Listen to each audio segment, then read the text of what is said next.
Assalamualaikum warahmatullahi wabarakatuh. Halo teman-teman, perkenalkan, aku Indira Putri Nurfadila dengan NIM 090. Di video kali ini, aku akan memaparkan hasil pengamatan mengenai makhluk hidup melakukan adaptasi. Alat dan bahan yang diperlukan untuk percobaan kali ini yaitu yang pertama, alat yang dibutuhkan ada pisau dan gunting, dan bahan yang diperlukan ada tanaman air, tanaman gurun, dan juga tanaman tanah. Pada video ini, tanaman yang digunakan yaitu ada eceng gondok, kaktus, dan juga kunyit. Perhatikan langkah-langkahnya. Yang pertama, bentuk tumbuhan air yang masih lengkap bagian-bagiannya diamati dimulai dari bagian akar. Kedua, pengamatan dilanjutkan ke batang tanaman dengan melakukan pemotongan melintang horizontal, kemudian strukturnya diamati. Ketiga, pengamatan ke bagian lain tumbuhan dilanjutkan. Selanjutnya, tumbuhan air yang telah diamati difoto. Lalu, bentuk tumbuhan gurun diamati dimulai dari akarnya. Langkah pengamatan yang sama dilakukan pada semua bagian tumbuhan. Berikutnya, pohon jati, atau kapuk, atau randu, atau yang lainnya yang daun-daunnya sudah mengering, atau yang sudah tidak ada daunnya dicari di sekitar tempat tinggal. Dan yang terakhir, kondisinya dibandingkan dengan tanaman lain di sekitarnya yang masih memiliki daun cukup banyak. Mari kita lihat hasil pengamatannya. Pengamatan pertama dilakukan pada tumbuhan air yaitu eceng gondok. Terlihat pada gambar berikut bahwa eceng gondok memiliki akar serabut untuk menyerap nutrisi dan air. Batang eceng gondok berbentuk silinder berwarna hijau yang mendukung daunnya mengambang di permukaan air. Terlihat juga bahwa daun eceng gondok berbentuk bundar atau oval yang memberikan perlindungan bagi organisme air di bawahnya. Dan eceng gondok juga memiliki bunga yang berwarna ungu kebiruan yang terangkat di atas air oleh tangkai panjang. Berikut pembahasannya. Mekanisme pengurangan kadar air dalam tubuh tumbuhan air eceng gondok terjadi melalui proses transpirasi yang dilakukan dengan menggunakan energi panas. Dalam proses transpirasi, air dihilangkan dari bahan dengan prinsip perbedaan kelembapan antara udara pengering dan bahan yang dikeringkan.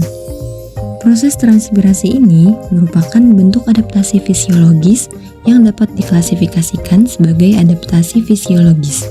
Hal ini melibatkan perubahan fisik dan kimiawi dalam tubuh tumbuhan sebagai reaksi terhadap kondisi lingkungan seperti kadar air, suhu, dan kelembapan. Pengamatan selanjutnya dilakukan kepada tumbuhan gurun yaitu kaktus. Tanaman kaktus yang diamati ini memiliki tanah berpasir dengan sedikit humus. Drainasenya pun juga cukup baik, namun tetap menyediakan kelembapan yang cukup bagi kaktus. Dapat kita lihat bahwa tumbuhan kaktus ini memiliki akar yang sehat, berwarna coklat muda, dan panjang akar tersebut 17 cm, berbentuk serabut untuk menyerap air dan nutrisi dengan efisien.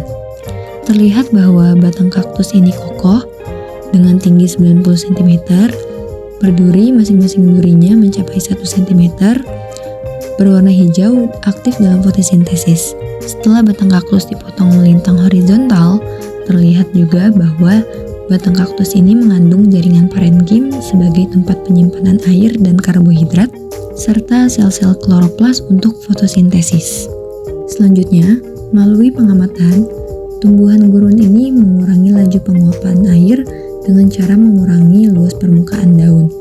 Kemudian, memiliki kutikula lilin yang kedap air, memiliki kutikula reflektif untuk mengurangi pemanasan matahari, mengurangi jumlah stomata, memiliki trikoma untuk menghambat penguapan, mengadaptasi diri ke suhu dan kelembapan rendah, serta mengonsumsi air dari sumber lain seperti hujan. Adaptasi pada tumbuhan kaktus ini diantaranya ada adaptasi morfologi, yaitu dari bentuk tubuh, yang ditandai dengan kaktus memiliki duri. Lalu ada adaptasi fisiologi, yaitu proses metabolisme, dengan ditandai kaktus memiliki root untuk air. Dan selanjutnya, adaptasi perilaku, yaitu tingkah laku, dengan ditandai bahwa kaktus mengumpulkan air dari hujan atau embun. Dan pengamatan yang terakhir dilakukan kepada tumbuhan tanah atau kunyit. Tanaman kunyit yang diamati ini tumbuh tegak dengan tinggi 0,5 sampai 1 meter. Tanaman kunyit ini memiliki rimpang tebal berwarna kuning jingga. Batangnya semu terbentuk dari pelepah daun yang menutupi. Terdapat juga daun tunggal yang berbentuk lanset dengan panjang 30-40 cm dan lebar 8-12 cm berwarna hijau. Bunganya berbentuk bulir dengan mahkota kuning pucat dan buahnya berbentuk kapsul berisi biji coklat. Berdasarkan pengamatan kepada tumbuhan kunyit ini, tumbuhan tanah seperti kunyit ini beradaptasi pada musim kemarau panjang dengan akar yang menjangkau air, daun yang tahan kekeringan, penyimpanan air dalam batang, dan dormansi.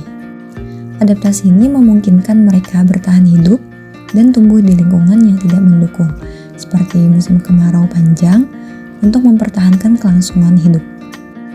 Berdasarkan pengamatan kepada 3 tanaman tersebut, dapat disimpulkan bahwa tanaman eceng gondok dapat mengapung di atas permukaan air karena batangnya yang menggelembung dan berongga, sedangkan tanaman kaktus atau tanaman gurun memiliki adaptasi untuk bertahan hidup di lingkungan gurun yang kering dengan akar yang efisien menyerap air dan batang yang menyimpan air dan energi.